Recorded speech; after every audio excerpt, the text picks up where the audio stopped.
исем Смина ile Кыш бабайның інісі Захирә Гамирова.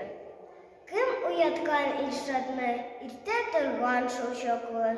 Тәрәзәдән караса, нинди кызык тамаша. Бөтен җир ап-ак икән. Кыш бабай килеп җиткән. Илшат ашап эчте дә, туны киде өстенә, табып алды чанасын. Кыш бабай, кайдасың? Качкан ишек алдыннан, карны да аз калдырган. Юк, Кыш бабай килмәгән, тик инесе Күралҗан.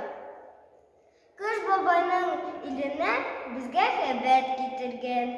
Киеп ап-ак туннарын, тиеп ак кына буранын, киләм дигән тиз кенә.